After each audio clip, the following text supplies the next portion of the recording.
வாங்க இன்னைக்கு மீன் குழம்பு எப்படி செய்யறதுன்னு பார்க்கலாம். ஹாய் எல்லாருக்கும் வணக்கம். இன்றைக்கி எங்கள் அம்மா மீன் குழம்பு பண்ணியிருக்காங்க. வாங்க எப்படி பண்ணியிருக்காங்கன்னு பார்க்கலாம். இன்க்ரீடியன்ட்ஸ் எல்லாமே நான் ஸ்க்ரீன்லேயும் மென்ஷன் பண்ணியிருக்கேன் அண்ட் டிஸ்கிரிப்ஷன்லேயும் கொடுத்துருக்கேன், செக் பண்ணிக்கோங்க. வாங்க இப்போ நம்ம வீடியோக்குள்ளே போகலாம். ஃபஸ்ட்டு நம்ம மீன் குழம்புக்கு தேவையான பேஸ்லாம் ரெடி பண்ணிக்கலாம். முதல்ல 2 வெங்காயம் ஒரு தக்காளியை பேஸ்ட் பண்ணி எடுத்துக்கலாம். நான் வந்து இதுக்கு 3 சைஸ் பெரிய தக்காளி எடுத்துக்கிட்டேன். அந்த கேல்குலேஷன் நீங்களும் எடுத்துக்கோங்க. அண்ட் ஒரு பவுலில் வந்து நம்ம திக்காக புளியை கரைச்சி வச்சுக்கலாம். அது கூடவே 3 ஸ்பூன் நாங்கள் வீட்டில் பண்ண மிளகாத்தூள் சேர்த்துருக்கோம். அண்ட் கொஞ்சமாக கொத்தமல்லி, தேவையான அளவு உப்பு அண்ட் ஒரு தக்காளி, பெரிய தக்காளி எல்லாத்தையும் எடுத்து மிக்ஸ் பண்ணி வச்சுக்கோங்க. நீங்கள் நான் ஆஃபீஸ் போகிற டைம்லலாம் எங்கள் அம்மா மீன் குழம்பு தாங்க எங்கள் ஆஃபீஸ்லேயே ரொம்பவே ஃபேமஸ்ஸு. வீக்லி எங்கள் அம்மா மீன் குழம்பு கொடுத்துருவாங்க. நான் 1 வீக் எடுத்துகிட்டு போனால் கூட எங்கள் கேட்பாங்க, மீன் குழம்பு இன்றைக்கி வரலையான்னு. ஸோ அந்தளவுக்கு எங்கள் அம்மா மீன் குழம்பு டேஸ்ட்டாக பண்ணுவாங்க. நாங்கள் வந்து இதுக்கு சின்ன வெங்காயம் எடுத்துருக்கோம். நீங்கள் சின்ன வெங்காயம் இல்லைன்னா 2 பெரிய சைஸ் வெங்காயம் வந்து நீங்கள் சேர்த்துக்கலாம்.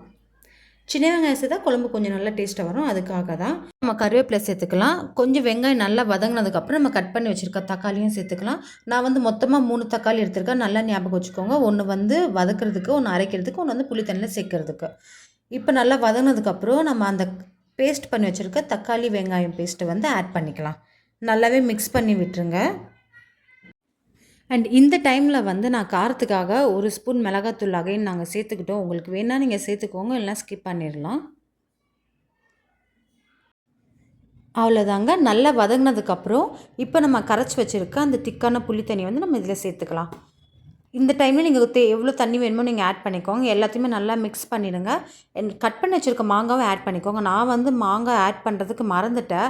ஸோ கொஞ்சம் இந்தளவு கொதிச்சதுக்கப்புறம் தான் நானே ஆட் பண்ணேன். நீங்கள் முன்னாடியே மாங்காய் ஆட் பண்ணிக்கோங்க. நல்லா கொதிக்கட்டும். வாங்க இப்போ நம்ம ஓப்பன் பண்ணி பார்க்கலாம். பாருங்கள், குழம்பு நல்லா கொதிச்சிருச்சு. அண்ட் இந்த டைம் வந்து நம்ம மீன் சேர்க்குறதுக்கு கரெக்டாக இருக்கும். நாங்கள் வந்து இன்றைக்கி அந்த மீன் பேர் வந்து எனக்கு தெரியலைங்க. எங்கள் அம்மாட்ட கேட்டேன் என்ன மீன். ஸோ சிவாஜி சார் முதல் மரியாதை படத்தில் சாப்பிடுவாராமே அந்த மீன் தான் எங்கள் அம்மா யூஸ் பண்ணியிருக்காங்க. அது நேம் தெரிஞ்சால் நீங்கள் எனக்கு கமெண்ட் பண்ணுங்கள். அண்ட் கொஞ்சமாக வெல்லம் சேர்த்துக்கோங்க. வெல்லம் சேர்த்தா கொஞ்சம் குழம்பு நல்லாயிருக்கும். லாஸ்ட்டாக நல்லா கிளறி விட்டுக்கோங்க. கிளறினதுக்கப்புறம் இப்போ நம்ம மூடி போட்டு விட்டுறலாம். ஒரு 10 நிமிஷம் நீங்கள் அப்படியே விட்டுருங்க. மீன் எல்லாம் நல்லாவே குக் ஆகணும்.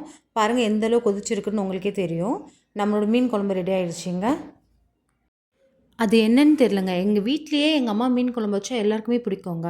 எங்கள் ஊர்லேருந்து எங்கள் பெரியப்பா, சித்தப்பா யார் வந்தாலுமே சிக்கன், மட்டன் எடுக்கிறீங்களான்றதை விட சந்தன மீன் குழம்பு வைப்பாளா அப்படி தாங்க கேட்பாங்களே. ஏன்னா எங்கள் அம்மா மீன் குழம்பு மட்டும் ஒரு ஸ்பெஷல். அந்தளவுக்கு நல்லாயிருக்கும்.